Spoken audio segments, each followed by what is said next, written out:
So hello and welcome to the Turnaround Talk Show and Podcast. I'm your host, Marcia Tepperman, the creator of the Turnaround Method. And in this show, me and my guests will have fascinating conversations on how to turn adversity into results in your life and create a thriving life. In today's episode, we are going to talk about how women can turn visibility into progress in their corporate careers. And my guest is Karinna Forlenza. Karinna is a Brazilian-based woman. Global person, Brazilian-based global person. Yeah. She's a mother of two beautiful kids, a seasoned business and corporate career mentor, helping women who want to break the glass ceiling and ascend faster to advanced leadership positions in corporate careers. Karinna is a gender intelligence coach, an author, and a TEDx and an international speaker who shared the stage with John Gray. To me, she's so much more than that, and I'm so thrilled that I'm here today, so I'm having a bit of a party. Welcome, Karinna, my sister. I'm having so much fun. This is like the creme de la creme. I couldn't have it any better. And she inspires me. She's my role model. So I'm so looking forward to this conversation. Thank you, Ka. Thank you, darling. Thank you so much. Thank you for your trust. Thank you for inspiring me as well and being the COO of my brain. Oh, yes. Yes, and she's my client as well. So here we go. The main topic for today, this conversation would be about how women can break the glass ceiling to ascend in their corporate careers. So we're going to start by talking about what are those glass ceilings. Please share with us, Kam. Yes. So thank you, Marcia, my darling, my sister. Glass ceilings are those invisible instances in our careers where we reach to a point where we don't see progress anymore and we feel stuck, right? And I'm glad that you said not glass ceiling, but glass ceilings, because there are actually more than one. According to my research and my experience, working with corporate women, what I found out, there are actually 4 or 5 glass ceilings that we have to break throughout our careers. And that's, very important that we not only notice, but we understand what happens when we reach those ceilings. Those ceilings are literally, showstoppers for us. They prevent us from growing, being recognized, and, having the results that we want, the money that we deserve, the roles, the bonuses, the opportunities, the projects that we want, that we so want. And it also prevents us from advancing further up the ranks and becoming, and seeing, actually what happens is that in the end, we don't see as many women, really high up the corporate ladder. And it's not because of lack of competence or anything. It's just, a lot, there's a lot going on in our careers that we have to face. And one of those things are the glass ceilings, internal glass ceilings. Internal meaning things that happen within the company. So yeah, that's my mission, to help women break those ceilings, and so we can see, women in high volume. I want to see chunks and more chunks of women in director and CEO positions. So we actually see a change. Can you see my dog? Yes, the dog. Honey too. Don't worry about the dog. It's all good. It's all part of the party. A good party have a dog. So. True. Yeah. So you were saying that there aren't as many women in CEO, director positions and board positions, I suppose. So, yeah. Yeah, actually, the figures are quite impressive. I can share, some data with you so you can understand what happens when we reach those ceilings. So I'm going to discuss with you. I'm going to share with you the main four glass ceilings, and let's dive into it. So the first one is in the passageway between, the entry level and management positions, right? The second one is from management positions into directorship positions. And then the third from director to C-level. And C-level to board is where you see the fourth glass ceiling. So, and this is pretty obvious if you pay attention, it's just a way to understand, but it's a good thing that you understand where the ceilings are, so you have a better chance to break them.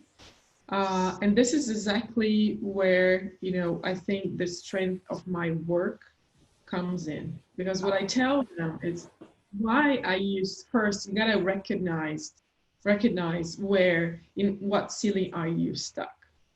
So if, the first thing is for you gain consciousness about where you get stuck. So for instance, people who are at the entry level, but they feel that they already have their responsibilities and the chores that are related to management position responsibilities, but they're not receiving the salary, or they are not really they didn't receive officially the recognition of their role, means that they are reaching, actually they have reached already for a long time ago, that first glass ceiling. So it is really hard for us to understand why I'm not being recognized with, officially as a manager if I am already working as a manager. And same thing with women who are working as directors, but still receiving, as managers. And they face that, those ceilings, and they don't know how to get, a way, to break them. So to be properly recognized for what they're doing, for the work, to be remunerated properly for their work. So they're taking more responsibility that they're paid for. And it happens, you see a lot of women saying like, I already work and I have the responsibility as if I was a C-level or a director, but I don't have neither the salary or my badge doesn't say that. So I was not recognized properly. I'm not making, the money as I was supposed to, or not doing, not receiving any bonus, or, getting, I just have the bad side of it, And so what happens is that they quit, they give up, or they leave the company and they go to another company. But there are blind spots that prevents us from advancing and breaking those ceilings. And this is the most important thing that we have to learn, and we have to understand how to break those ceilings. Otherwise, it's just, talking and complaining about things that are not working. So we got to find ways to, break our way through and, step up with our game. So basically, what you're saying is that you might end up in that Groundhog Day type of situation where you just go to another organization, but you relive the same situation and then you blame it on the circumstances. So you need to get out of that drama triangle and coach yourself, or be coached, work with a coach or someone who can help you break through those ceilings, wherever you are. Yeah, absolutely. Yeah. Absolutely. On the other hand, I don't want for women to feel guilty for not knowing how to break those ceilings. Actually, this is part of the problem, is that the corporate career is, it was meant by men for men. To, say it again, corporate careers were meant for men by men, right? So what happens is that, that the triangular, the pyramidal shape of a career where you see the alpha male on the top, alpha male, quote unquote, and then you have a bunch of people down, on the rest of the pyramid trying to reach to that very top. It's very masculine. It's very masculine. It was meant for men by men. So thus, it's a lot easier for men to read and operate the system, to play the system, to play that game. And since we entered, the workforce back in the 50s, no one ever told us how to read that system. How to read that system. And another thing that happened was that no one ever told the companies that since we joined and we can become mothers, this is part of the professionals that we are. Women bear children, and companies up until now have not massively adopted any kind of political. Well, there are a few companies that, yes, they have work flexibility, whatever, but in the end, bottom line, you have to perform as a man, and you're not a man, and me, you have kids, what I'm talking about is you cannot perform the same way, and people cannot expect you to dedicate yourself the same way to a company when you have children to bear and a household to care. And this is it's also another part of the problem. The problem is that we are still gender conformed when it comes to unpaid work, meaning we are still in charge of house care and children care. And it has a lot to do, it doesn't have to do with me not wanting to play the corporate game or operate the system or wanting to advance in the corporate career, but it has to do with a lot more stuff that I have to juggle on my daily basis. So the hoops you have to jump, and the balance you need to find, and the internal, I would say, ceiling that you have to operate as well, your own internal ceilings, like with the alignment of values and everything, like those pulling forces, I call, like the push and pull forces that are going on for you to be able to get there. Yeah, absolutely. So there are these two main, if I could call main external factors that do contribute to a lot of, at least the first and the second glass ceilings have to do with maternity and the support that you don't get outside your career, outside your work, in order to have your house clean and your food made and your kids being watched properly. And we have a bunch of research, very good research on this, but at the same time, companies have not found a way to, to embrace women in the workforce as they are. So they pretend that we are the same kind of players as men, and we're not, right? So the equality side of it is not really fancy for us. But there is another piece to it, which I think has more to do with my specialty, which is a blind spot that has exactly to do exactly with the fact that we were not ever trained to read the system and operate the system, and so sometimes we don't see a ceiling, or we don't understand what we are doing wrong, but we feel really we feel that we are as if we are doing something wrong because we're not. Sometimes we're working ourselves, you know, a lot, loads. We are really, dedicating ourselves to the company, but we don't see, the recognition coming in the same way. We don't feel recognized. We don't feel like considered for important projects that are, more visible and where you could get a better exposure of your work. And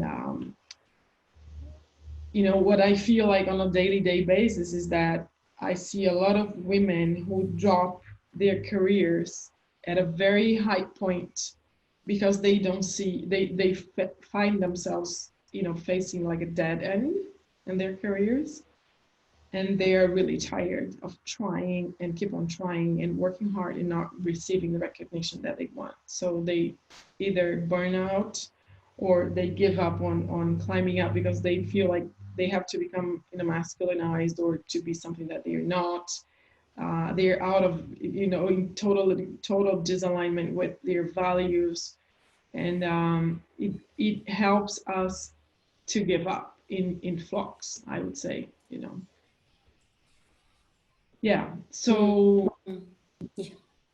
so this, can you hear me? Yeah, I can. I can hear you. It Can you was hear breaking. me? Yeah. Yeah, no, it's all good. Yep. So the thing for me, Marcia, is that we haven't, you know, we haven't learned properly the rules of the game. They are the unwritten rules of the corporate game. And what I love to do is to show women that we can reframe the way we see those dead ends as just mere glass ceilings that we have to face and break. And there are, you know, there is methodology. There are ways for us to do it. Um, and that's, my mission is to tell them how to do it because, as I was saying in the beginning of the conversation, the figures are really impressive. So to let you know, for instance, women are in average 44% of the workforce. And I'm talking about, when I'm talking about workforce, my specialty is big companies. So big multinational global companies. So we have like 44% of the entry level of the workforce are women.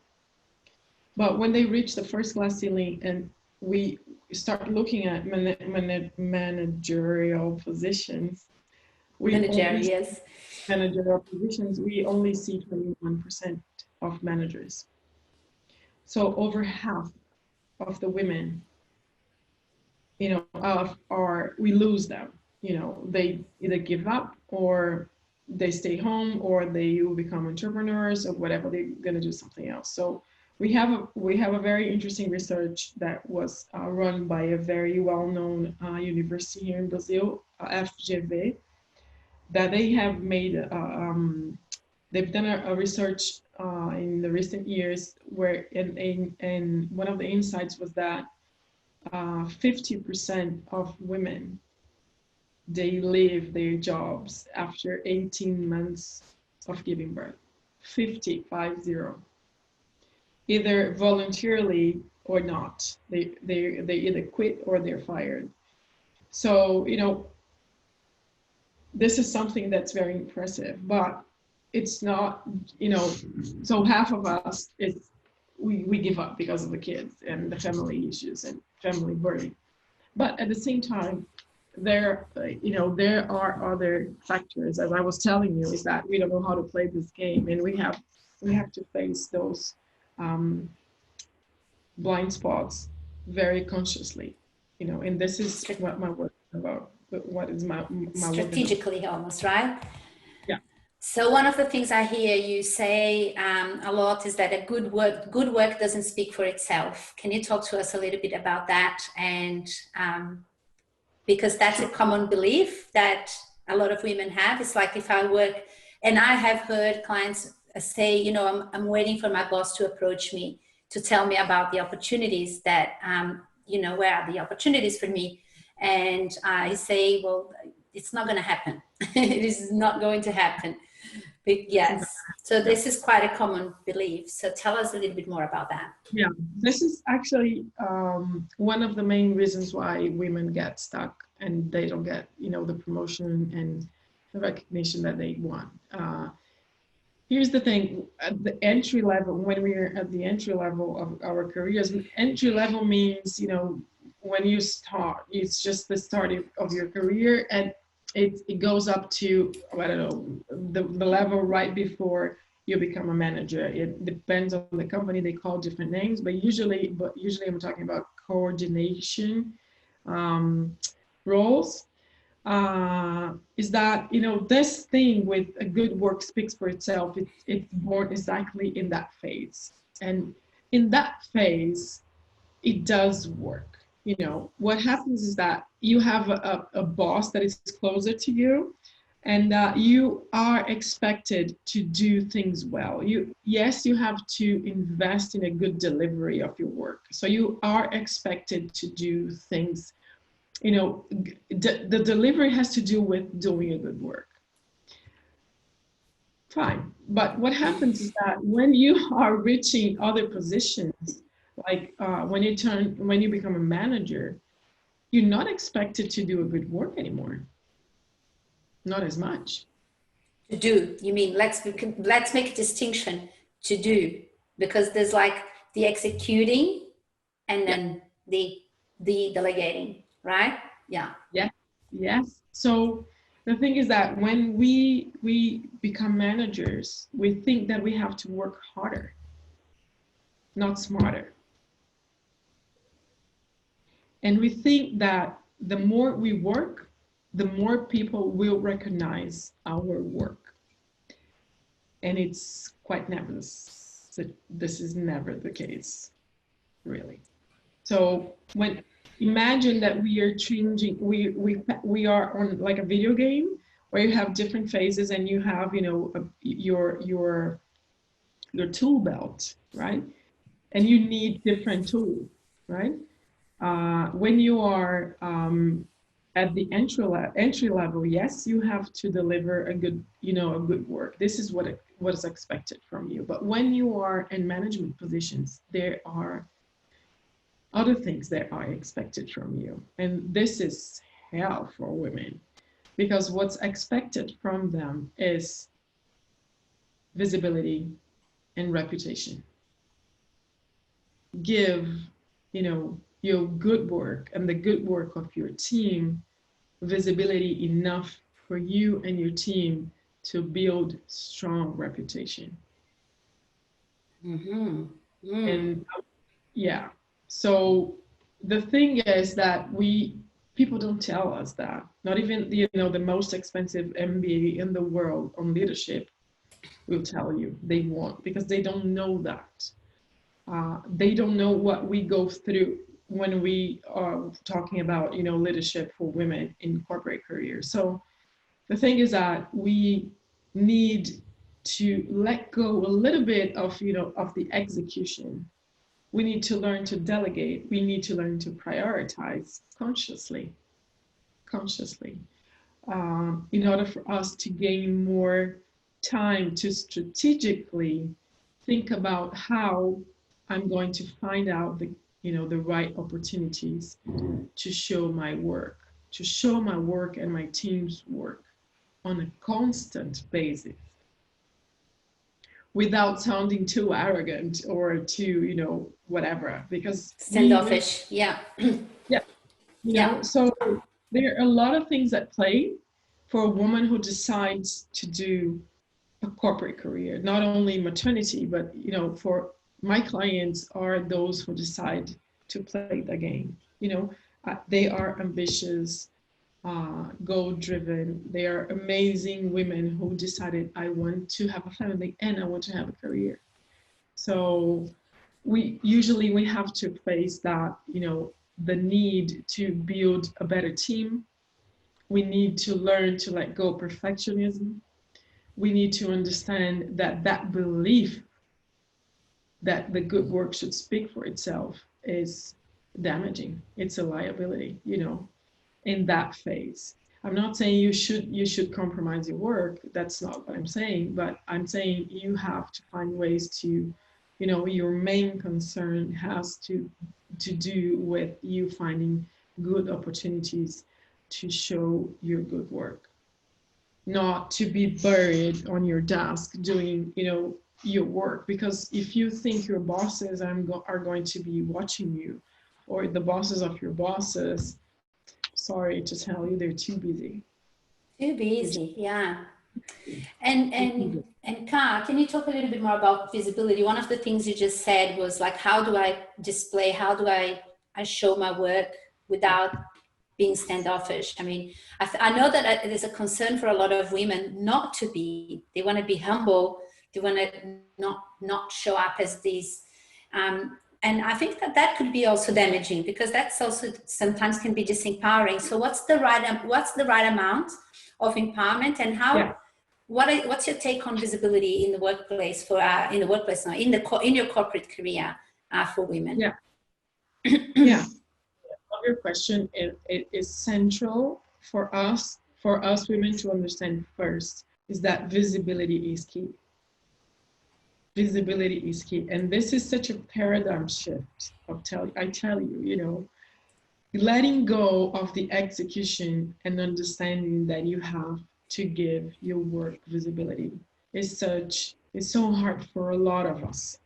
But if you want to thrive in that career, think about who is going to be picked for the next, promotion or, good project. Somebody who's going, who's going to be there for, people to choose from. But how you do that in a natural way, in an authentic way, that's the main concern. That, this is the kind of questions that I get a lot. Like, how do I do that without sounding too, arrogant or standoffish, as you said? There is one. Or beachy. Yeah, for saying that out loud. I didn't know if I was allowed to say that, but anyway. Well, that's a reality, right? And then also you're judged by other women who are also kind of not putting that part. It's a big thing that is playing in the background. It's a big blind spot as well. Like that's yeah. Yeah, there are a lot of things going on when we're talking about visibility. The first is perfectionism. My work is not good enough. We know that. We've been discussing that for ages, you and I. My work is not worthy. I'm an imposter. Oh, the imposter syndrome. Yeah. If I show off, if I talk about my work, eventually people are going to find out that I'm not, as good as they thought I was. So I'm like, yeah, I know. And, so there are a lot of things going on that's why I was telling you, like, the thing with assuming, understanding, really embracing the fact that visibility is key, will push a lot of different and hard buttons for a lot of women. So don't feel guilty if you haven't worked so far in your visibility. It's okay. It's all right. No one ever told you how you have to do this, but yes, please do it, because it's so empowering. So how you do this, I want you to trade one word for another word, which is, how do you communicate? How you trade? Please trade. How do I self-market or self-promote, or I, show off, for sharing. Sharing, I love that. Sharing is caring. Yeah. We say sharing is caring. Amazing, I love it. And this is true. So how do you share your good work? What are the opportunities for you to share what you do? Your team does. You do, your team does. You do, your team does. Don't do, we did this, no, I did it and my team, me and my team, not my team and I, it's me and my team. So stop, hiding behind your team. Don't, mix yourself up with your team. You are the leader. Please own it. So, you know, so how do I share the good work that I do? To who, you know, and how, and when, and why? So these are the questions that you have to ask yourself, and not like, oh my God, I'm going to go and, you know, have to find a sticky way to promote myself. And I don't want to have like a personal agenda or anything. Yeah, I agree with you. You don't have to have a personal agenda, but you have to promote yourself. Yes. You don't have to call it like this because you can, you know, feel like you're like a sleazy sales car person, and you're not. It, you do a good work. That's what you've been doing your entire career. Show it off. You know, Not only that, show. you do that good work, and then you do all the other good things you do when you go home as well. So Yeah, yeah. And then having, you know, it's not about a personal agenda, it's about showing how you are adding value to the organization as well, right? More than anything. absolutely. They are, Yeah. you know, let me tell you something for those of you who are still in doubt about your value. If you're not good enough, the company is smart. It's smart enough to ditch you off, to have ditched you off by now, you know. It is true that a lot of us think that we are playing the company and that we are hiding behind some, you know, funky, tricky strategy to cover up with the fact that we are imposters. But darling, let me tell you something. The company ain't stupid. I mean, sometimes they are, because there are a lot of people who are stupid.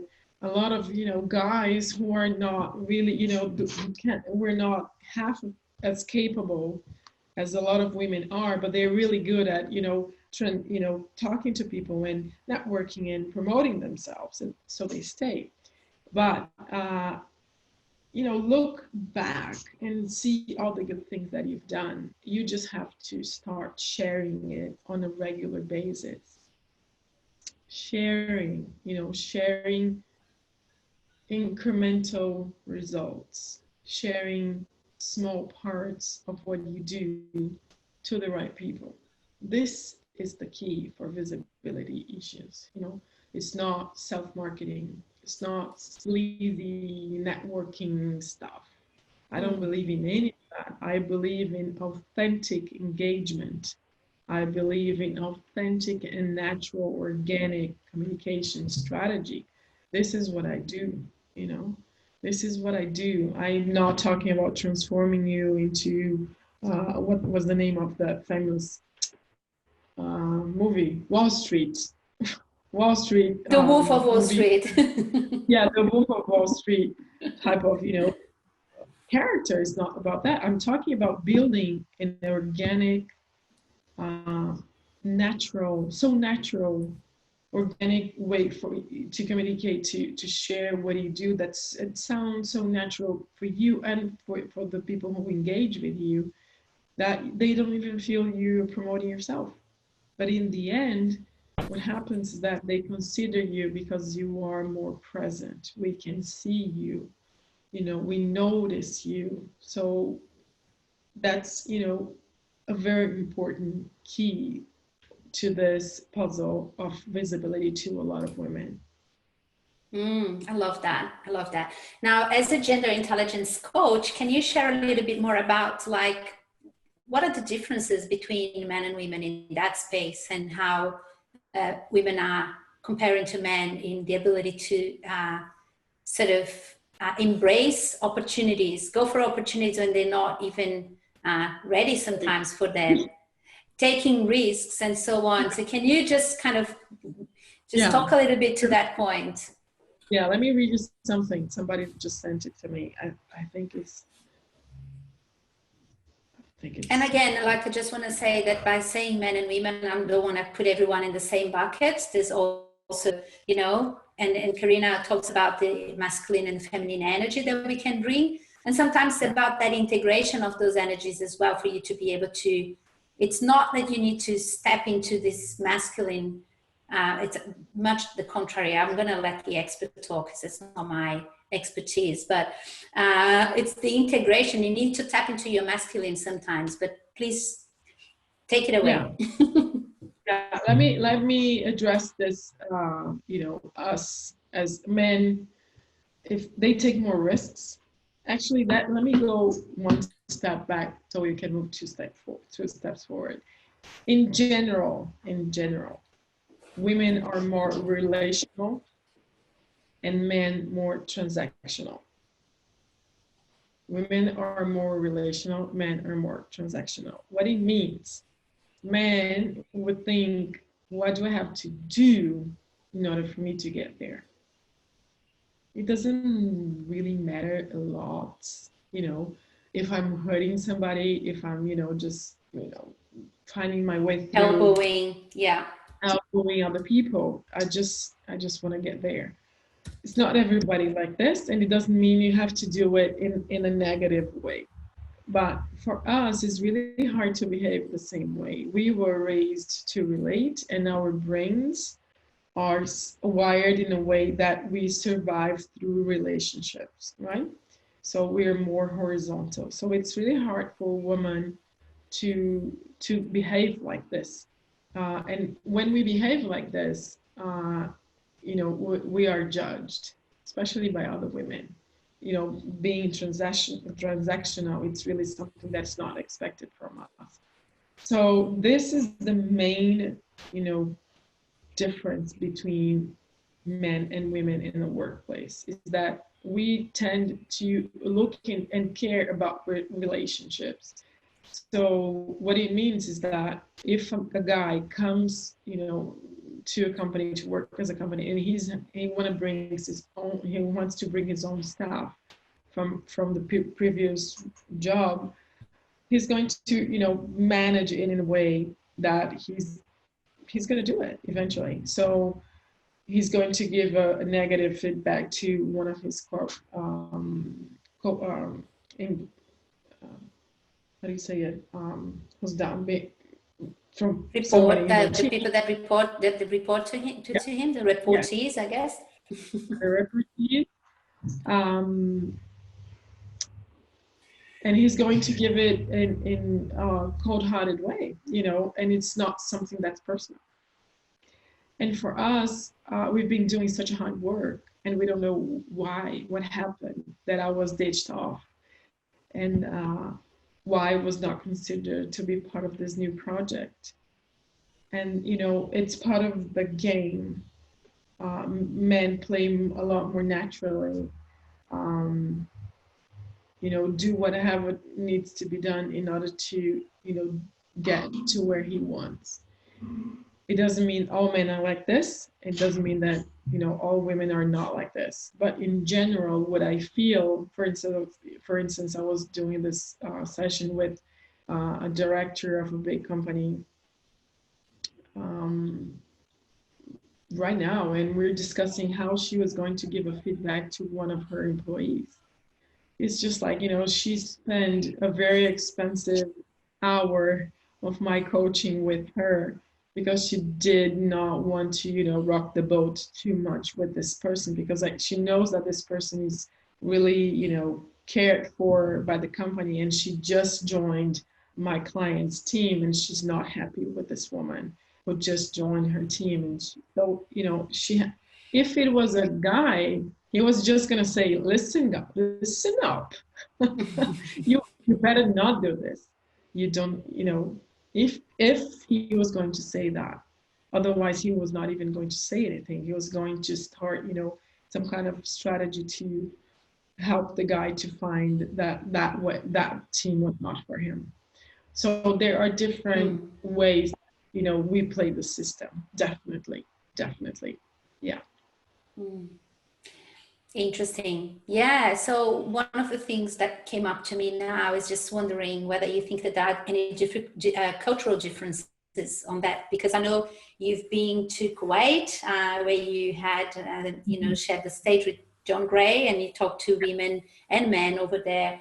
But I know you also have clients in Brazil and in Europe, and some countries, they have employment laws that are more strict as well, and others are more loose. So, in some economies are more competitive. So, in Brazil, it's a highly saturated economy. So you find that, it's so much more competitive to get a job than it is here in Australia as well. And here the laws are protective of people, for example, with redundancies and things like that, you know, performance management and all of that kind of stuff. So do you think that workplace culture, the cultural context and the political sort of, I guess, the legal context have anything to influence those behaviors in the corporate world?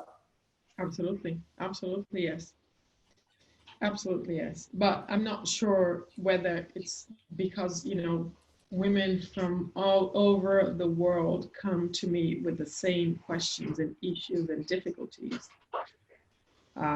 Or it is the way it is all over the world. Is what I see is that regardless of the culture, regardless of how advanced that is, I have a client from Sweden, and she works for one of the, you know, most modern companies, so to say. And, you know, she faces the same kind of Challenges, yeah. Thank you for saying that properly. Challenges that I see clients in Mexico facing, you know, that has to do with boundaries, that has to do with visibility of, you know, being played off by and passed by male colleagues, stealing her ideas and, you know, repackaging it. And, you know, so of course they are, you know, more advanced cultures and organizational cultures. But, you know, that the between the lines, when we're talking about, you know, what's the unwritten rules of the game, we are just humans. And when we talk about humans, we are talking about power structures. So, you know, that plays in a very similar way, you know, throughout very different cultures. You know, it's very interesting. There are, of course, you know, different cultures, you know, company cultures. Some cultures are more political, some cultures are less political. Some cultures are more into substance than you know, people, meaning, you know, they value more your real contribution than other companies that value more, you know, the you know, alignment of people who are, you know, reading who's in the power, who can open doors, who can close doors. But yes, and there are also the micro universes that has to do with the area you work for, specifically your department. The systems, yeah, like the systems within the big system, yeah, yeah. So the microsystem, the micro universes. So usually what people say is that, you know, regardless of the company culture, what is really important is what really helps them to have a feel whether they are part of that culture or not is the day contact with their boss, direct boss. So the company could have like this amazing, I don't know, diversity policy, whatever, but if her boss is a pain, you know, it doesn't matter how many, you know, diversity programs or women's career advancement there are in places. You know, it's such a how do you say it? You know, it does. If you don't walk the talk, it's not going to help. It's not going to help. So, yeah. So what you're saying is that women need those skills. It's like you need a skill set and a map to be able to navigate this this universe and be able to be deliberate and intentional with your results and with your progress. Yeah. Yes. What I usually what I tell my clients and my students is this: play your career as if you were playing a board game. You know, face it with this distance. You know, as don't forget that you are not the piece that moves around the board.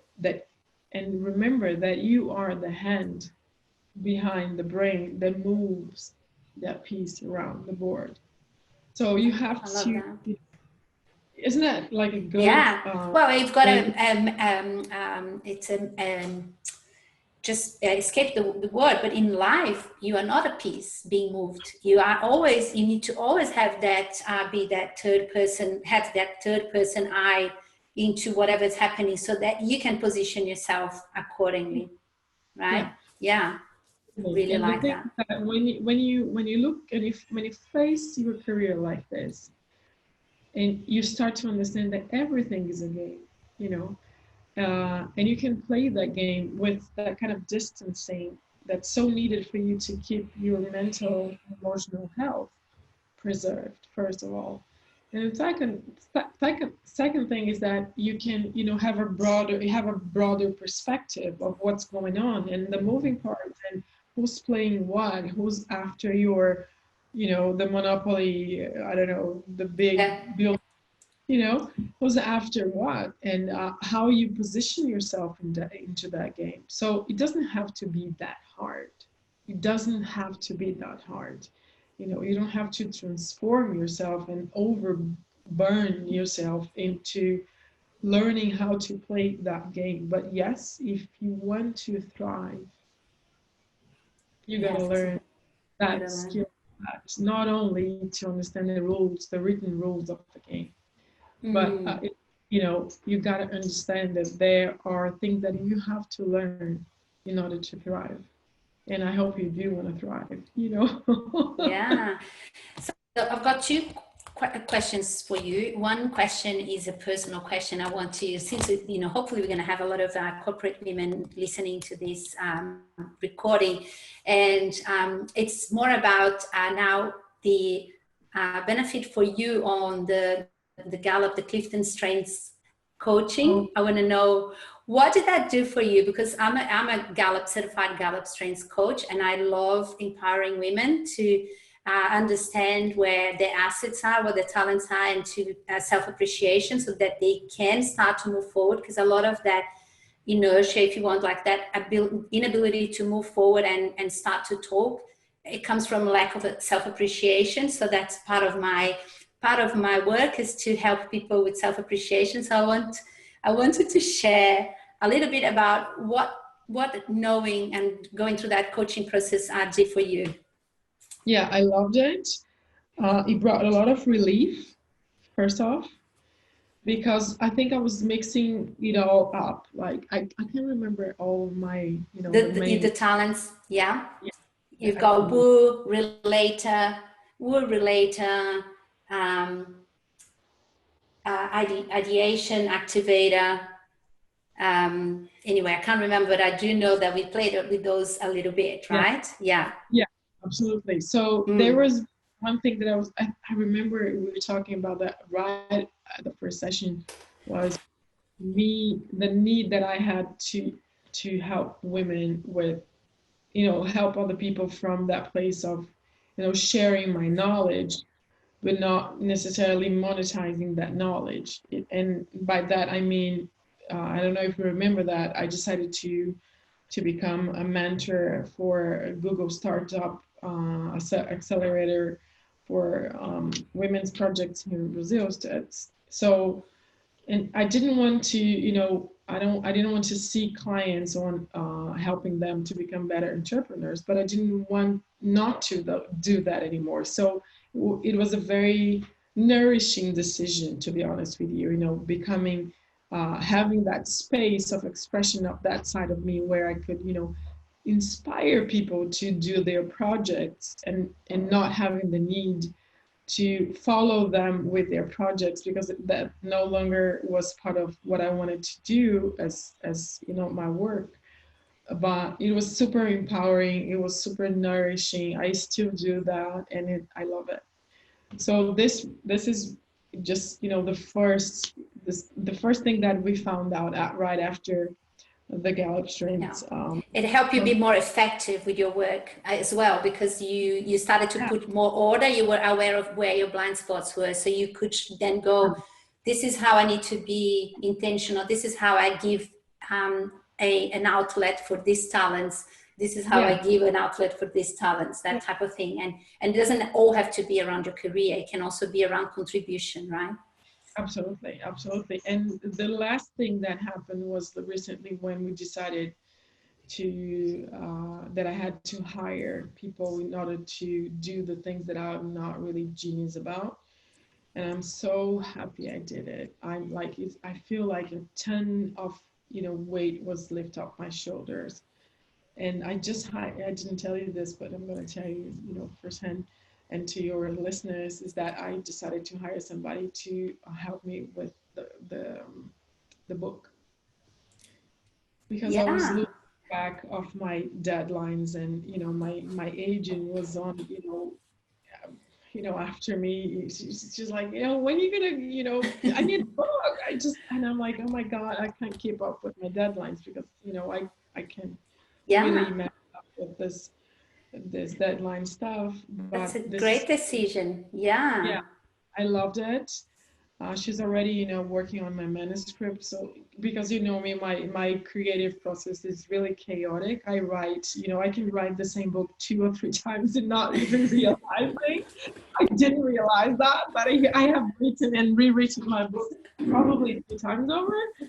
But anyway, so I just tossed it all out to her, and she was like, okay, I'm going to organize it. I'm going to let you know the bits and pieces that you need to, to complete, and off you go.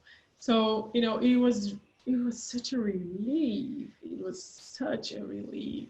So delegating in your own life, in your own business, has meant that you have been able to be a lot more successful and effective, right?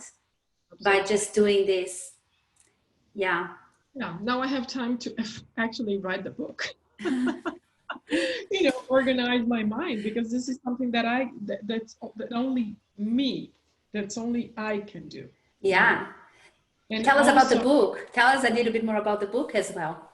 Because I want to know about the book, and I want to know how people can contact you and can work with you. That's the 3 things I want to know now. All right. So the book is going to be about how women can break those glass ceilings and, be recognized for the amazing work they do without burning out in the process. In the book, we are going to share a lot more on the how-tos.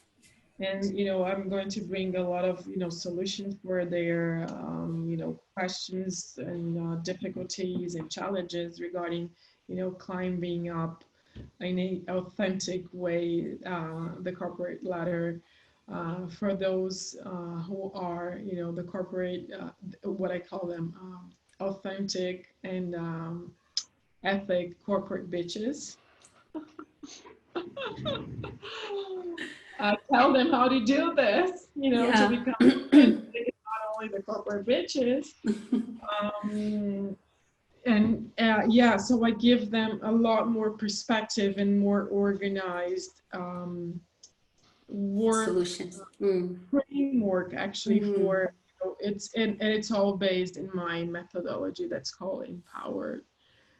It has to do with all the 8 steps that I use to coach my female clients, and to give speeches, and to run workshops and mentorships.